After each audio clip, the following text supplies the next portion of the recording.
Ladies and gentlemen, welcome back to the Muscle Memory Podcast, episode 21. I am your host, Sean. This week, it's probably going to be a little bit of a shorter episode just because I don't really have much to talk about this week. But we do have a little bit to talk about in wrestling and fitness. So let's go ahead and get right into it.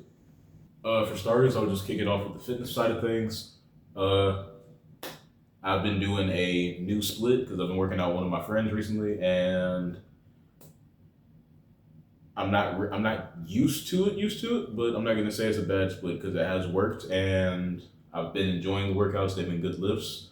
The split goes as follows: first day is shoulders and arms, which in reality would just be arm day, but shoulders, bis, and tries. Probably some forearms if you have the time to do it. After that, you're gonna go and do chest and back.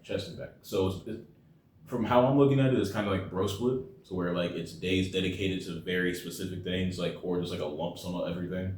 Like okay, cool, arm day, chest day, back day, but they help with the mass and all that stuff because like to lift heavy, move weight a lot, feels good, all that good stuff. And then obviously you have your leg day, which is what we just did today. I put him on my leg day. I'd say that personally, I feel like my leg day is a bit more painful than his, but his leg day is good nonetheless. We just wanted to test it out and see how it felt. But yeah, that's been my routine with fitness for the last like week and a half now. In terms of nutrition and all that, it hasn't been the best. I've been trying to eat clean where I can eat clean, but other than that, I'm kind of just eating whatever I can at the moment until I get some funds back in the pocket to where I can actually eat what I actually want to eat in terms of nutrition. But once nutrition gets back up there, we're gonna be back on just water, rice, asparagus, green beans, all that good stuff that I was eating before. But yeah, nutrition's been kind of off. Excuse me if I look a bit uncomfortable. I'm standing up today. I'm used to sitting down when I do these episodes, but it's something that I'll grow to get used to. Sooner or later, we'll get a chair. We'll be back to sitting down again, and yeah, we'll probably, hopefully, sometime soon, we'll have like an actual, genuine setup in here, so where I can actually sit down, properly record episodes. Episodes look a lot better. I'll get the mics back to where the audio sounds much clearer for you guys, and yeah.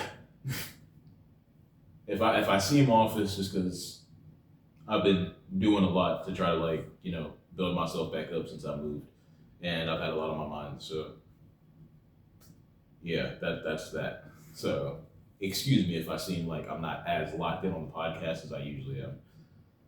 But yeah, fitness is good, nutrition not that good.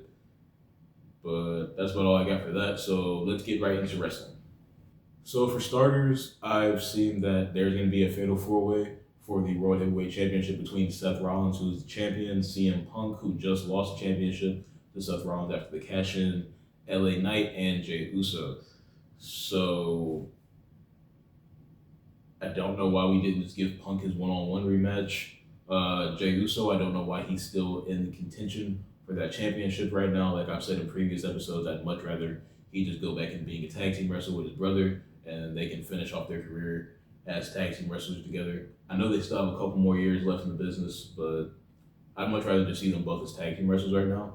Obviously, Jay's very over with the crowd, with the Yeet movement and all that, but I'd like Jimmy to get some of that as well. LA Knight, I haven't really been a fan of LA Knight since he's come in. He has a cool character. The people online that say he's like a new gen Stone Cold or Rock, in terms of mic work, definitely. In terms of getting over with the crowd, definitely. I just don't think that WWE, specifically Triple H, sees it in him that he has the moveset or like the look of a world champion. And if they do, I guess they just don't see the right time to put it on him.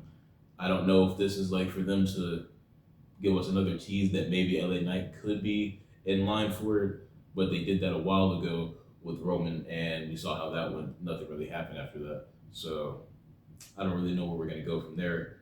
And then obviously Punk. I would prefer to see a one-on-one match between Punk and Seth, preferably at a PLE somewhere down the line, maybe like a Survivor Series or something like that. Uh, Actually, no, I'm not going to say that because Survivor Series. I want Survivor Series to actually be proper brand warfare again, and not just people beefing on the same brand. I prefer to see the 5-on-5 elimination match. War Games is cool and all that, but the 5-on-5 brand supremacy match, that match is, in my opinion, far better, and it means a lot more for the brands, and it means a lot more for what Survivor Series actually stood for when it first became a show. So honestly, I don't want to see that match at Survivor Series. I'd rather see it somewhere before then or sometime after. Uh, but yeah, that Fatal 4-Way, it's more than likely going to be a good match. I'm just not, like, I'm not fully invested in the match, I guess. Uh, I've seen that Roman Reigns has been written off TV for a little bit. Again, I guess it's to go film Street Fighter with Cody, but because Roman is going to be playing Akuma and Cody is going to be playing Guile. I believe that's how you pronounce his name. But yeah, so I'm assuming that he got wrote off to go film, and don't know when he's going to be back, but whenever he does come back, hopefully they put Roman in the World Championship picture. I prefer to see Roman with the World Championship over Seth right now. Maybe we're going to get Roman versus Seth for the World Championship at Mania. I'm pretty sure I've called it before that we're going to get Seth versus Punk at Mania for the World Championship. And possibly, depending on how they build this story, it could just become a triple threat again. And we have another triple threat between Punk, Seth, and Roman. This time Paul walks into Seth's corner. But again, we could also have a whole swerve. Braun Breaker turns, and we have Braun Breaker winning the Royal Rumble, going on to WrestleMania, and possibly going on to face Seth Rollins. And we have like the Batista Evolution storyline going on with that, which I could see happening. I just don't know if it's going to happen anytime soon. They've kind of already planted seeds that Braun's like a rogue a little bit. He's a bit of a rebel when it comes down to certain things. He's a bit of a loose cannon. But I don't know if they're going to pull the trigger on him being solo again just yet in terms of main event pushes. Going to NXT, Heatwave is coming up pretty soon, and they just confirmed that Masha Slamovich from TNA, who was the most recent TNA Knockouts champion, is going to be going against Jacy Jayne as well as Ash by Elegance, known as Dana Brooke by the WWE fans. Jacy Jayne is a double champion right now. She's the NXT Women's Champion as well as the TNA Knockouts Champion after beating Masha at Slammiversary. So they're going to be doing that.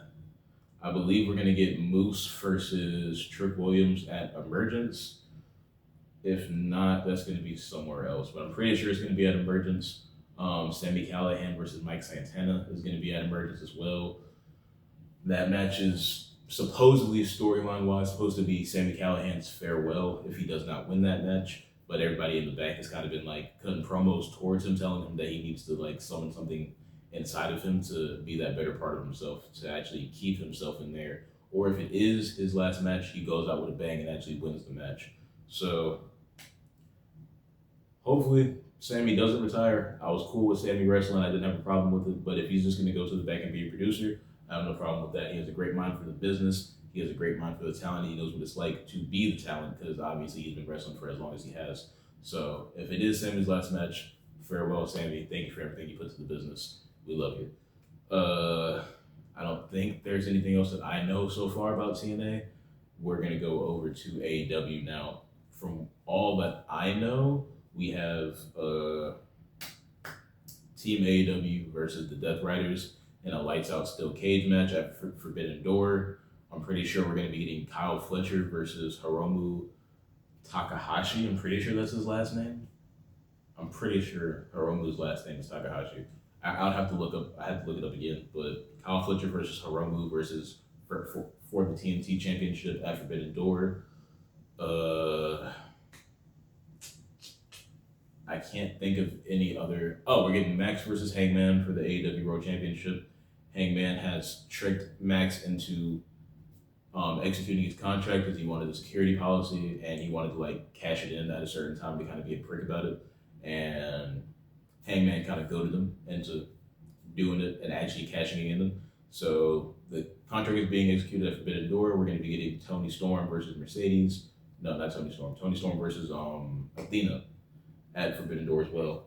Do I think both championships are going to change hands? No.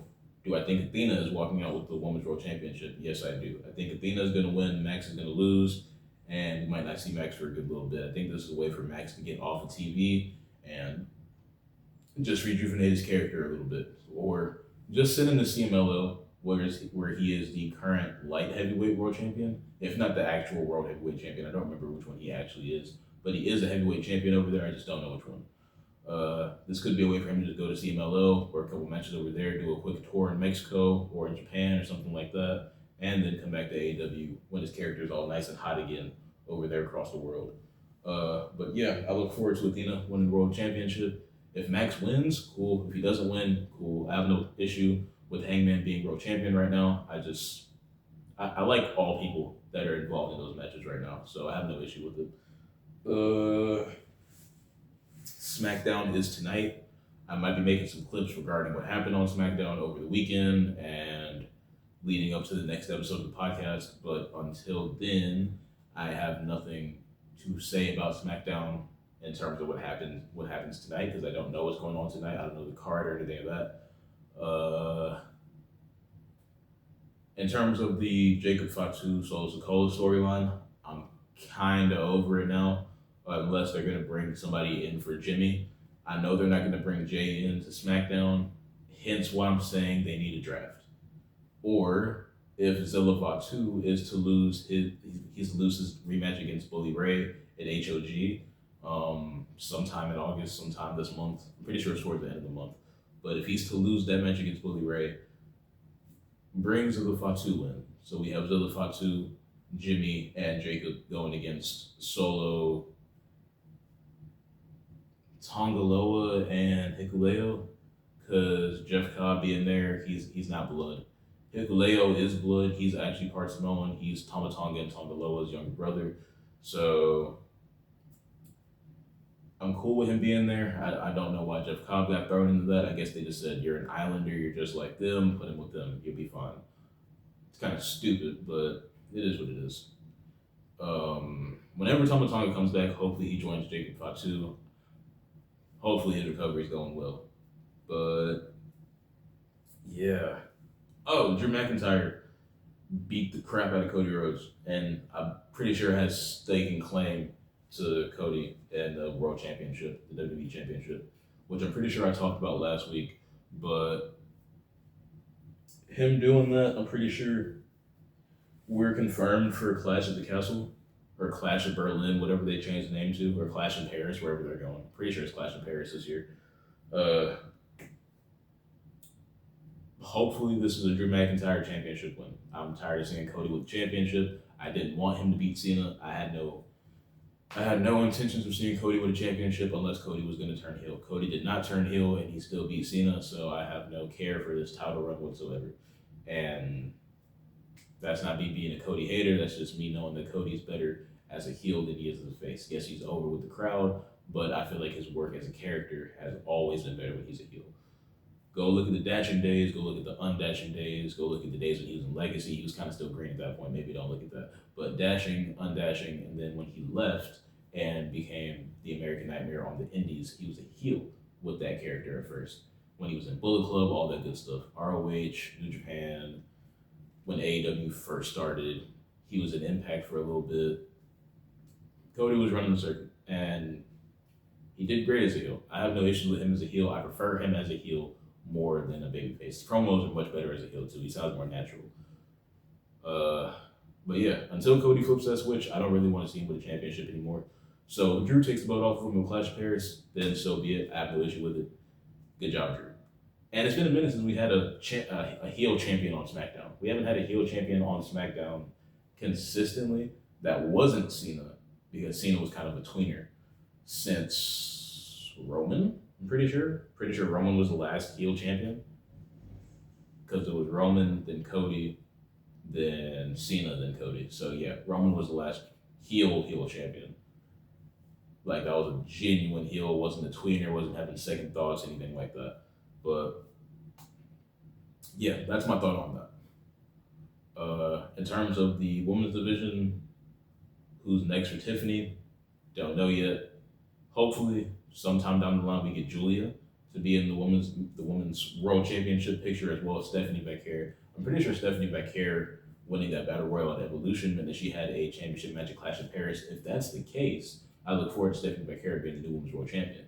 Um, Also, Naomi might be out because she's pregnant. I don't know yet. They haven't confirmed it. They haven't denied it. But Naomi might be pregnant, so she might be vacating that championship, which means we might be getting Stephanie Vicaire versus either Rhea Ripley or Io Sky at Clash in Paris. Whoever wins that tournament that they're going to make if Naomi has to vacate that championship. But if Naomi's cleared to come compete at Clash in Paris, then Naomi versus Stephanie Vicaire is obviously still going to be a good match. I just look forward to Stephanie Vicaire being the women's world champion.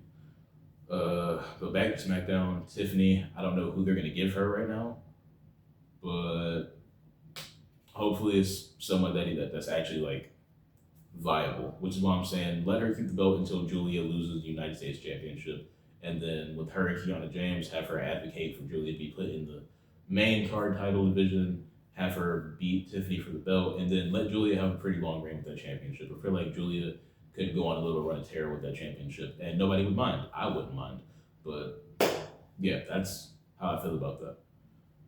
But that being said, that's about all I have this week for the episode. So thanks so much for checking in this week with me. I appreciate you so much. Make sure you like, comment, subscribe, share, send it to somebody you like, send it to somebody you don't. I don't really care. I appreciate it no matter way. But yeah, this has been episode 21 of the Most Memory Podcast. I have been your host, Sean. You guys have been you. Stay blessed. Peace.